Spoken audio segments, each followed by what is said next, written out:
অপরাধ, দখলদারিত্ব, মজুদদারি, এগুলো সব কিছু একসাথে প্রতিরোধ করতে হবে, ঠিক কিনা বলেন?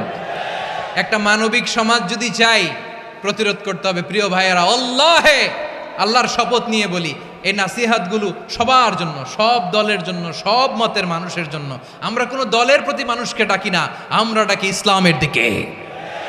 সব দলের, সব মতের, সব মানুষদেরকে আমরা আহ্বান জানাই, আসুন আমরা একটা সুন্দর সমাজ বিনির্মাণ করি। এই যে নতুন বাংলাদেশের এক সুযোগ এসেছে, আর জীবনে হয়তো আসবে না, সামনের 100 বছর এই সময় আসবে না। আসুন দেশটাকে আমরা সাজাই, আসুন আমরা দুর্নীতি বন্ধ করি, আসুন আমরা চাঁদাবাজি বন্ধ করি, আসুন আমরা দখলদারিত্ব বন্ধ করি, আসুন আমরা এক দল আরেক দলকে নিশ্চিহ্ন করার যে রাজনীতি, এটা বন্ধ করি। সব দলের প্রতি আমার আহ্বান, আমরা চাঁদাবাজ মুক্ত বাংলাদেশ চাই, জুলুম মুক্ত বাংলাদেশ চাই, ফ্যাসিজম মুক্ত বাংলাদেশ চাই, গুণ খুন খারাপি মুক্ত বাংলাদেশ চাই, আমরা নতুন ভোরের বাংলাদেশ চাই।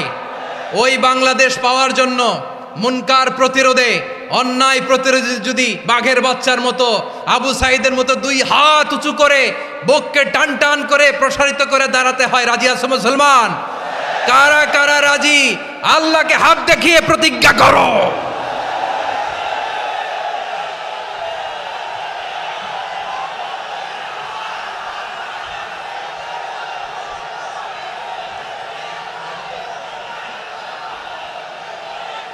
আমার প্রিয় ভাইয়েরা, বসুন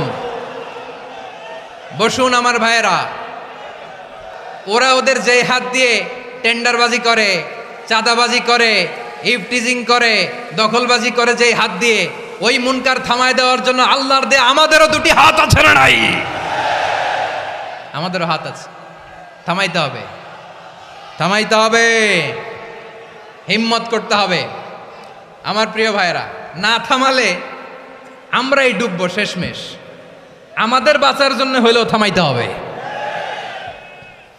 রব্বুল আলামিন বলেন, ওয়াত্তাকু ফিতনাতাল লা তুসিবান্নাল্লাযীনা যালামু মিনকুম খাসসা।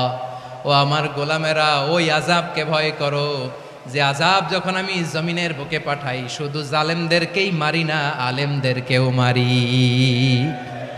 আযাব যখন আসে তখন শুধু জালিমই মরে না, আলেমও মরে। জানেন, মুসা আলাইহিস সালামের পায়ে একবার একটা লাল পোকা কামড় দিয়েছে, লাল পিঁপড়া। লাল পিঁপড়া কামড় দিলে খুব আরাম লাগে না? কি লাগে? হ্যাঁ, জ্বলে না?